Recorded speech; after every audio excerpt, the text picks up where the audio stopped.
Treneri, neskaitant tų 5 minučių ketvirtajame kėlinyje, lyg ir neblogai viskas buvo šiandien. Nu, mes ruošiamės, kad šiandien žaisim nuo gynybos iš tikrųjų.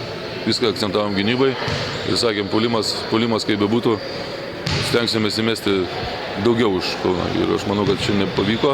Aišku, tos 5 minutės, kurios iš 17 taškų pasidarė 2 taškeliai, tai buvo tiesiog košmaras. Aš manau, mes per anksti patikėjom, kad mes viską padarėm.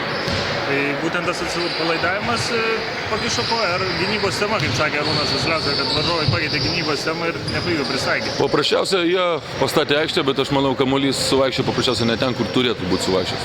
Jeigu būtų kamuolys suėjęs į baudą, aš manau, mes būtume sugriovę į aikštę. Šiandien nuo pat pradžių didinote po truputį tą pranašumą. Padėjo tai, kad Šarūnas Vasiliauskas šiandien nepasirodė, nes jų atakos, ypač kai vadovavo Estas, užsitęsdavo labai ilgai ir trukdo beveik iki 24 sekundės. Aš manau, kad Šarūnas Vasiliauskas be abejo yra didelė paspirtis ir jis geras žaidėjas, valdantis komandą.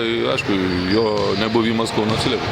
Treneris sakė, kad rungtynės nuo gynybos, bet nepanaudojo šiandien Gintauto Matulio, turbūt geriausiai besiginančio komandos žaidėjo. Taip, aš nepanaudojau Ginto, bet aš galvoju, kad yra dar daug varžybų. Ir tikrai, žaidžiant su 12 žmonių ar su 11 yra labai sunku. Vis dėlto įsimuša žaidėjai iš ritmo ir paprasčiausiai šiandien gal Ginto paslaugų nereikėjo. Aš manau, kad ateinančią savaitę mes turim labai sunkiai ir tikrai jis turės mums padėti. Trenerio antra pergalė iš eilės antrajame LKL rate. Kaip dar kokioje dabar formoje yra komanda? Nu, mes turėjom dabar tarpelį beveik savaitę laiko, mes ją racionaliai panaudojom.